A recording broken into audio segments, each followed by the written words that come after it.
Bueno, el tema de hoy que vamos a ver, unidad 6, es reproducción y crianza de alevines.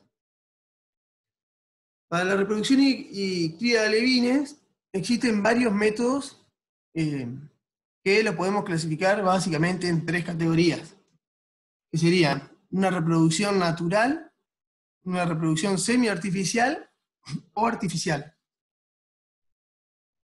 Cuando una reproducción es natural, los animales, tanto machos y hembras, se van a colocar en el área de cría o en los estanques y se los va a condicionar a ese estanque. En general se vacía el estanque, se vuelve a llenar, se incorporan en la relación que la especie requiera. Hay especies que es un macho y una hembra, 3 hembras por cada macho o 3 machos por cada hembra, o de diferentes formas de acuerdo a la especie que se trate. Pero bueno, se van a colocar en un estanque y se va a esperar que la reproducción tenga lugar. Algunas especies necesitan una manipulación de las condiciones físico-químicas del agua para que esta reproducción dé lugar. En el caso de, por ejemplo, el bagre africano, que es una especie de pulmonado, necesita el ingreso de agua fresca para lograr esa inducción. Después, bueno, podemos conocer, como es el caso de las morenas, que las morenas también se hace reproducción hace muy poquito tiempo, que se empezó a realizar este tipo de prácticas en Casilda, en la universidad, la Facultad de Veterinaria de Casilda, en Santa Fe, Rosario, cerca de Rosario, digamos, donde, bueno, preparan agua, estanque con agua de lluvia, y en esa condición de agua sin conductividad los animales pueden reproducirse. Después tenemos la semi-artificial, que en este caso se prepara un estanque también de la misma manera, solo que se va a inducir hormonalmente a los peces. En general se induce a la hembra, ya que la inducción es con hormonas gonadotróficas. Bueno, en el caso de que uno incorpore hormona gonadotrófica para completar el cuerpo lúteo y terminar de nutrir los huevos. Pero como uno inyecta glándula pituitaria, también esta glándula tiene diferentes tipos de hormonas, con lo cual se puede inducir machos y hembras. Bueno, una vez que se inducen, hormonalmente se los liberan en el estanque y la reproducción da lugar en ese ambiente. Después pasamos a lo que es una reproducción artificial, donde se va a inducir a tanto machos o hembras, y la fecundación se va a hacer en un bol o en un recipiente, en el cual va a ser diferente del lugar donde se van a llevar los huevos posteriormente a eclosionar. En este caso, cuando uno hace la reproducción artificial, tiene que tener cuidado de mantener a los reproductores secos, porque el agua activa los huevos, entonces los huevos, tanto los huevos como el espermatozoide, y comienza su deterioro en la vida útil que tiene ese gameto.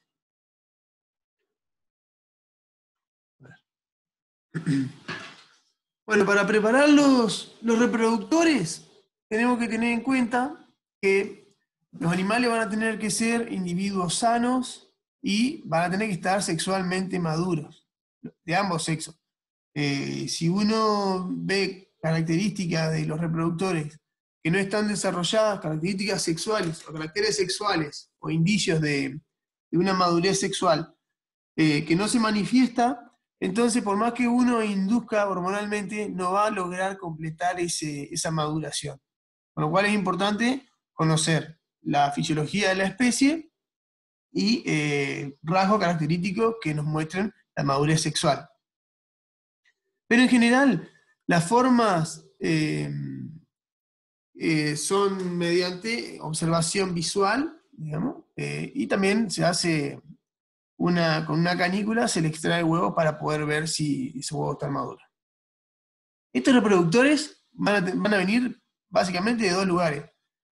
En algún momento vinieron de la naturaleza, del medio natural, y también es un lugar donde se puede buscar reproductores, aquellos que en general sean difíciles de conseguir, o si uno necesita o quiere incorporar genética o sangre nueva a su lote, va a la naturaleza. En este lugar se corre el riesgo de que cuando uno busca reproductores en la naturaleza, tiene que tener en cuenta el periodo de cuarentena que tiene que pasar el animal, ya que puede acarrear patógenos a nuestras instalaciones. Y bien, también puede sufrir un estrés por ese cambio de condiciones del agua. Y de otra forma sería utilizando reproductores que se crían en la propia granja. Estos reproductores, en general uno buscar los mejores caracteres de esos reproductores y los va separando y usa los animales que cree mejor o que son aptos o que tienen características visuales más aceptadas.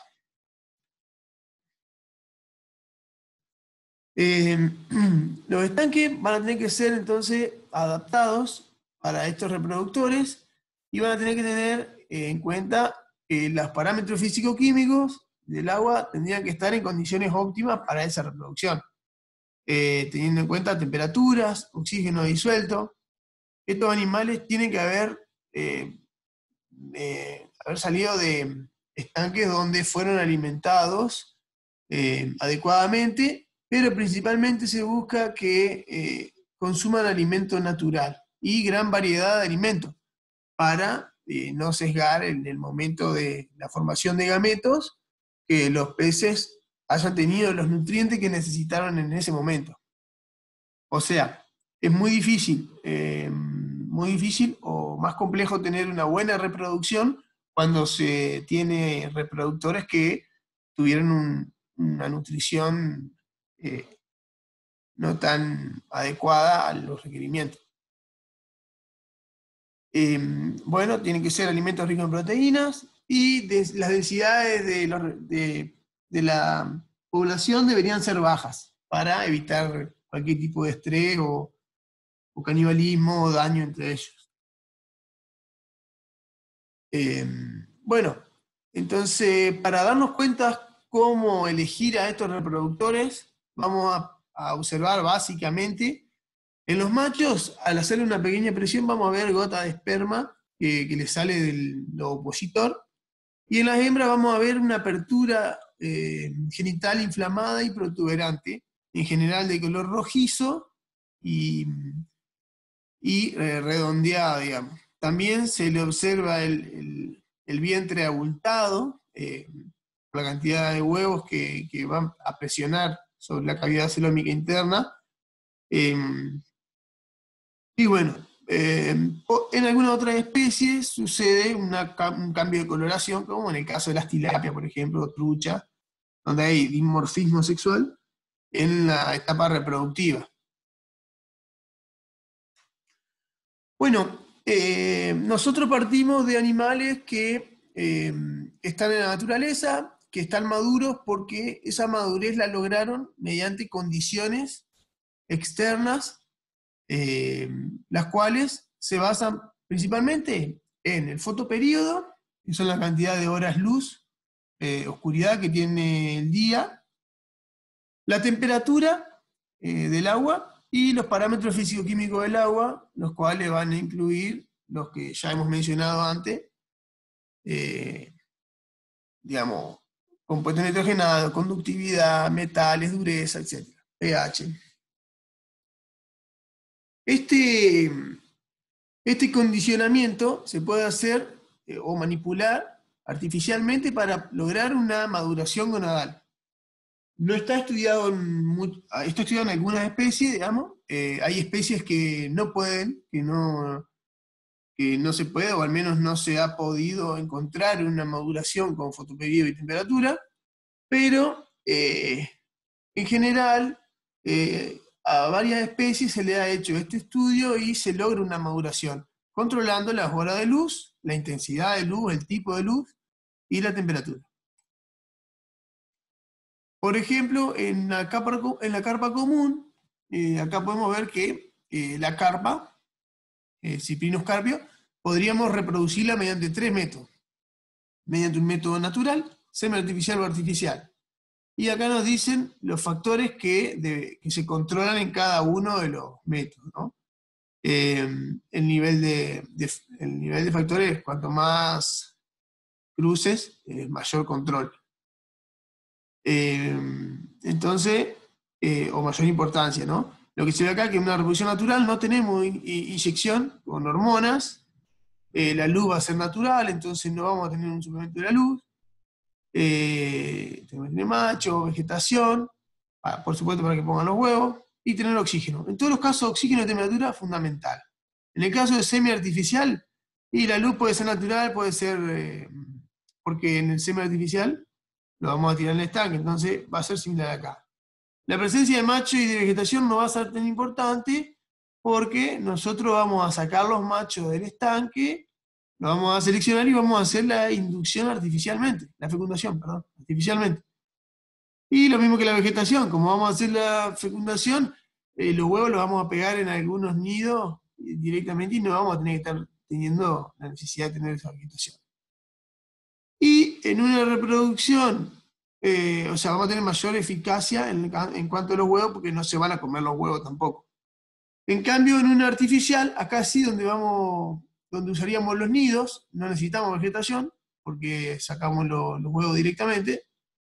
Y la luz, tampoco necesitaríamos luz en el caso de que los sembremos en un estanque artificial. Y bueno, dice presencia de macho, pero, o sea, lo que se refiere acá es que no necesitan macho, sino eh, que digamos que con menos cantidad de machos se pueden fecundar más hembras. A eso se refiere.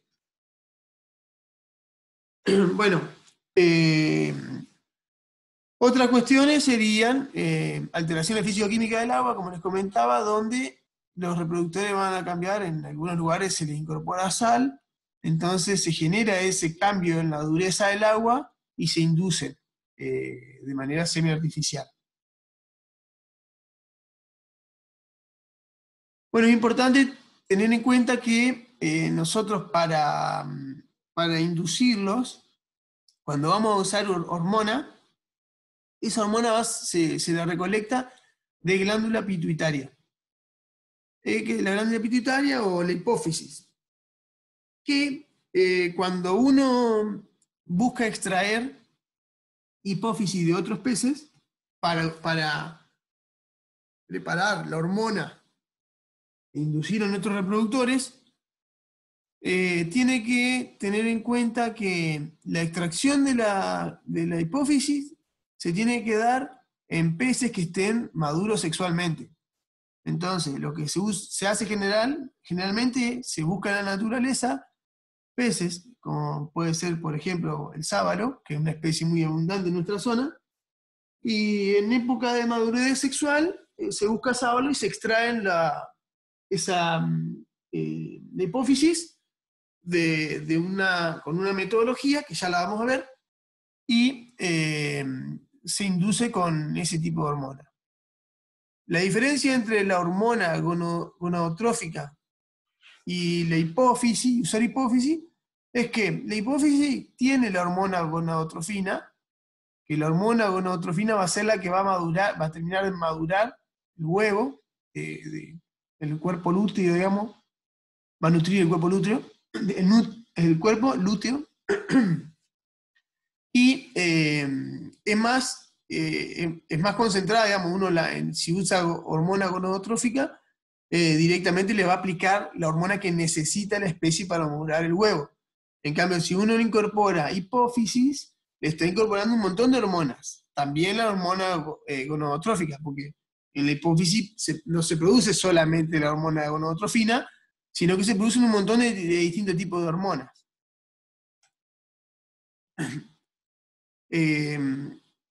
Bueno, acá lo que se ve a la izquierda es un cerebro de un pez, de una tilapia, y con la flecha roja se marca dónde debería ir la hipófisis, que en este caso ya la habíamos extraído. Creo que se ve acá abajo, que está caída. En el medio hay una gráfica de cómo sería una vista general, digamos. Estos son los tectum, el telencéfalo, el cerebelo, digamos, ¿cómo es? La raíz nerviosa del cerebro. Y en esta que parece una bolita sería la hipófisis. Bueno, lo que uno busca entonces es tratar de procesar esta hipófisis y almacenarla para poder utilizarla cuando lo requiera. En este caso acá en el frasco se ve cómo tienen almacenada distintas hipófisis. Bueno, para hacer la extracción de la hipófisis, no, primero vamos a identificar dónde está. La hipófisis o la glándula pituitaria se va a encontrar en la parte ventral del cerebro, debajo del cerebelo, digamos. Y bueno, lo que uno tiene que buscar entonces es buscar una especie. Cuanto más grande es la especie, va a ser más fácil de identificar esa hipófisis. Y en general, bueno, hay como una regla, ¿no?, básica, así, donde uno tendría que marcar un ángulo de 90 grados entre los ojos, y en ese punto debería perforar y ahí debería encontrar la hipófisis, ¿no? Entonces, bueno, en este caso se marca el punto, se puede usar con una tabla o alguna guía para poder identificar el lugar. Hay algunas especies que se las puede ver, que se les transparenta el cráneo, digamos, y puede ver la hipófisis. Cuanto más grande, menos se ve. Bueno, se perfora, se corta ese tapón y se extrae la hipófisis, sacando el tejido primero y se extrae la glándula. Una vez que extraemos la glándula, la vamos a guardar en una acetona, la vamos a ir colocando a todas las glándulas en la acetona y se la va a guardar durante 15 horas. La acetona vendría a ser una especie de, como un quita esmalte, ¿no? ¿Cómo es? Bueno, un desinfectante, digamos, y va a sellar el tejido de la glándula para, bueno, esterilizarlo prácticamente. Bueno, a las 15 horas se va a desechar esa acetona y se va a sustituir con nueva. Entonces le vamos a hacer un lavado con acetona. A las 23 horas, de vuelta le hacemos lo mismo. 16 horas después, otra vez se hace un enjuague. Y bueno, en total de 3 días más o menos, se hace el lavaje. Entonces hacemos unos 4 lavajes y después mantenemos todas las glándulas secas, digamos, en una servilleta, dejamos evaporar esa acetona y podemos almacenarlo en un tarrito, ¿no?, de vidrio con un algodón, un corcho. Le vamos a rotular con una etiqueta para saber la fecha en la cual extrajimos esa glándula, porque también va a tener una vida útil. Podemos hacer, mediante una campana de desecación, terminar de desecar lo que nos quede y lo almacenamos dentro de una bolsa de plástico, en un lugar alejado de la luz y frío. Lo podemos meter en el freezer y almacenar hasta que lo podamos usar varios años. Una vez que nosotros decidimos utilizar la glándula, vamos a agarrar y vamos a preparar en 1 litro de agua una solución salina del 65 al 0,65%, y vamos a moler la glándula pituitaria y agregarle esa solución salina para ir mezclando y liberando las hormonas que quedaban internas. Una vez que le agregamos el agua, vamos a moler toda la glándula, y con un centrifugado se podría hacer un centrifugado casero o batirlo con alguna herramienta que tengamos, que lo que vamos a hacer es separar la solución salina de la materia por esa centrifugación, y vamos a obtener que todas las hormonas se van a liberar en el líquido que utilicemos. Entonces tomamos el líquido y nos va a quedar el fondo que van a ser el tejido roto del macerado que hicimos. Bueno, una vez que tenemos nuestra hormona, en general, bueno, la cantidad de hormona que se agregue va a ser relativa a la especie, ¿no? Pero bueno, en general se habla y se usa 1 miligramo de hormona por kilo de pez. Eso diluido o sea, en la dilución, ¿no? Ustedes primero pusieron toda la hormona, después lo diluyeron en tanta agua, y ahí sacan el equivalente de cuántos mililitros serían 1 miligramo de hormona. Entonces, bueno, esta inyección, digamos, inducción hormonal, puede hacerse, digamos, debajo de la aleta dorsal, en la aleta caudal, o intraperitoneal, que sería dentro de la cavidad celómica. Lo que hay que tener en cuenta para peces que son con escamas es que nunca hay que atravesar la escama, porque uno termina estresando mucho el animal y puede lastimarlo. Entonces tiene que buscar entrar entre las escamas. También después al romper esto pueden entrar patógenos y demás. Bueno, una vez que inducimos, se cuentan en general la cantidad de horas, de grados hora, de la temperatura del agua, la temperatura promedio de cada hora, y se suman tantos grados hora. Según la especie, hay que conocer qué especie se trata, pero en general entre 280 y 350 grados hora, hasta que, digamos, eclosionan los huevos. Eclosionan los huevos. Perdón, no. La inducción hormonal se da a un 10% primero, y a las 12 horas se da el 90%. Entonces, una vez que nosotros inducimos al 90%, ahí esperamos esos 280 grados hora, más o menos, que son 12 horas, 13 horas, 26 grados, y ahí podemos esperar que los peces ya estén listos para hacer el stripping o el masaje para extraer los huevos y el esperma. Bueno, en este caso, a la hembra se le van a sacar los huevos mediante un masaje o stripping, y a los machos se puede tener el esperma congelado en nitrógeno, o se puede extraerlo también en el mismo momento. Siempre tener en cuenta que los animales tienen que estar secos, porque si el agua toca cualquiera de las gametas, las activa y empieza a correr el tiempo de latencia. Bueno, una vez que hacemos la fecundación, vamos a tener los huevos, digamos, recién fecundos, y lo tendríamos que llevar a incubadoras. Estas incubadoras pueden ser de distintos tipos, pero bueno, ahora le vamos a mencionar algunas de las que más se utilizan y de qué forma. Este sería una incubadora de tipo tela, donde en un estanque hacen como una especie de jaulita con una malla fina, liberan los huevos, y lo que les permite es que el agua deje pasar fito y zooplancton, entonces tienen alimento para cuando lo requieran. Una vez que crecen, uno las puede controlar en un espacio más chiquito. Una vez que crecen, las libera para que vayan al estanque mayor, ¿no? Acá se puede ver cómo funcionaría este tipo de sistema. ¿No? Serían cajas con recolectores. Después podemos tener este otro sistema de es tipo un vaso o una cubeta, donde el agua entra por el centro y lo que hace el caudal de agua va a hacer que mantenga flotando los huevos en esta parte. Acá va a haber una malla y el agua se va a ir, entonces va a ser de rebalse. Después este otro sistema que es muy utilizado en grandes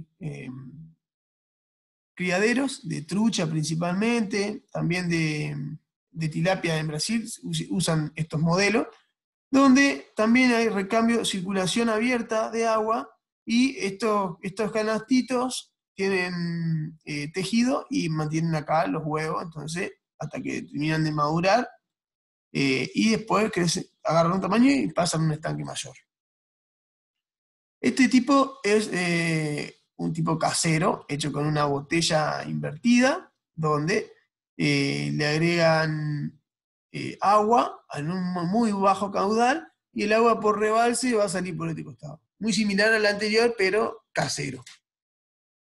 Este tipo ya son modelos que se le llaman, son las incubadoras McDonald's, como el de la hamburguesa McDonald's. Bueno, este tipo funciona de la misma manera, el agua ingresa por abajo y por rebalse va a salir. El caudal de entrada es regulable porque si yo tengo huevos más pesados, tengo que darle más caudal, si tengo huevos más livianos, menos caudal. Asimismo, dentro de la misma especie, al principio tengo que darle menos caudal y después hay que ir aumentando el caudal porque van creciendo y van adquiriendo mayor peso, entonces es necesario un mayor caudal para mantenerlos elevados y que no se acumulen en el fondo y sean atacados por patógenos como hongos o bacterias. Esta es una imagen de perfil de la misma incubadora, la de McDonald's. En este caso, se puede ver acá lo que les estaba mostrando. ¿Ve? Acá tenemos un caudal que va de 0,2 a 0,4 litros por minuto y los huevos están en este estadio, donde se está diferenciando el polo nuclear. Y tenemos que van a tener un movimiento, van a llegar hasta esta altura aproximadamente. Cuando empieza a dividirse el huevo, ya hay que aumentar ese caudal, entre 0,2 y 0,8 litros por minuto, y para mantener a la misma altura el huevo. Al tiempo, cuando ya empieza la mórula, digamos, empieza a dividirse ese huevo, pasamos a 1,2 litros por minuto, también mantenemos la misma altura, y como ustedes pueden ver, nunca tiene que llegar más de la mitad, entonces no nos aseguramos que los huevos se nos van a ir. Y después cuando empieza a formarse la larva ya en su primer estadio, ya pasamos a 2 litros por minuto. Bueno, esta imagen es para que vean cómo uno tendría que ir adaptando. Esto generalmente es manual y se hace con el ojo humano, digamos. Hacerlo con equipo requeriría un trabajo muy sofisticado, pero no sería imposible, porque podría hacerse con sensores. Después tenemos este tipo de incubadora, que es la incubadora tipo cono, que es una de las también bastante utilizadas, son de las dos más comunes, digamos, donde pasa lo mismo, entra el agua por abajo, acá vuelve, los huevos empiezan a flotar, y el agua por rebalse sale por un orificio que está del otro lado, y tenemos un anillo de filtración con tejido para que no se nos escapen y se nos vayan los huevos. Acá una imagen de perfil de cómo funcionaría, ¿no? El agua haría este movimiento, entonces en la base evitamos que caigan los huevos siempre y los mantenemos flotando, ¿no? Acá tenemos la salida del agua. Bueno, estamos en la incubación, tenemos los huevos, colocamos los huevos en la incubadora. Ahora, el proceso siguiente es saber en qué momento esos huevos o esas larvas, los huevos van a eclosionar, a transformarse en larvas, y en qué momento van a comenzar a alimentarse. Bueno, para eso, como les comentaba anteriormente, lo que uno busca es controlar los grados hora para saber aproximadamente cada especie cuánto tarda el huevo en madurar. ¿Por qué? Porque Cuando nace la larva, nace con su saco vitelino, el cual se va a reabsorber, y una vez que se reabsorbe, tiene que comenzar a alimentarse. Entonces, ese tiempo entre la reabsorción y la alimentación es fundamental, ya que puede ocasionarse grandes mortandades si no disponen del alimento en ese momento. Bueno, acá un ejemplo de qué es lo que pasa con el tiempo ¿cómo es? De desarrollo larval o de eclosión de ese huevo. La temperatura del agua se observó a las 20, 21, suma 24 grados, entre las 21 y las 22, 24 grados, eso suman 48, entre las 23 y las 24 suma 72, y así hasta las 6 de la mañana. O sea, desde las 8 de la noche hasta las 6 de la mañana sumaron 240 grados hora. Entonces, conociendo este parámetro, que este parámetro se maneja con un margen de no más del 10% en cada especie, o sea, no de este número, sino del valor de cada especie, en un margen del 10%, no hay un gran, o sea, como es un momento donde uno tiene que revisar. Si nosotros hacemos la fecundación a las 20 horas, no vamos a estar todas las horas midiendo la temperatura para ver a qué llegue. Si sabemos que tenemos la temperatura del agua estable, estimamos la cantidad de horas más o menos y venimos 1 o 2 horas antes de la hora que programamos para ver o seguir con la siguiente acción de la larva. Bueno, les decía, esos grados van a variar según la especie, según el tipo de tratamiento hormonal suministrado y la talla de maduración de las hembras. Lo que se puede ver en la eclosión, cómo va cambiando todas estas fases de un huevo seco extraído de la hembra. Empieza a formarse este espacio del perivitelino. Se diferencia gran parte que va a formar el vitelo y el polo animal que va a ser quien se va a dividir y va a formar nuestra larva en un futuro mediante consecutivas divisiones hasta el punto donde se conoce como blastómero, y ahí empieza a formarse digamos, la cavidad sementaria y el blastoporo, que va a ser digamos, el sistema digestivo, donde va a empezar la boca y formar la parte celómica, la cavidad celómica.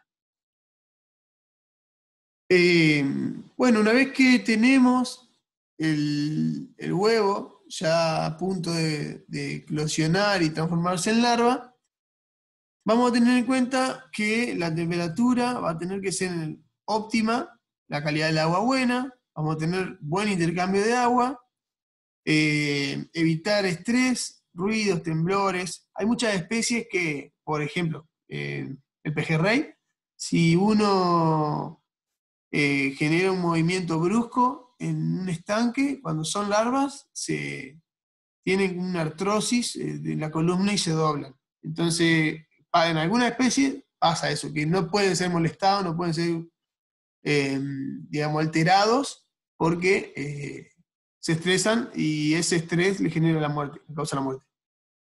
Y la intensidad lumínica también siempre es reducida y protegida, obviamente, de la luz del sol, que puede ser también causante de problemas.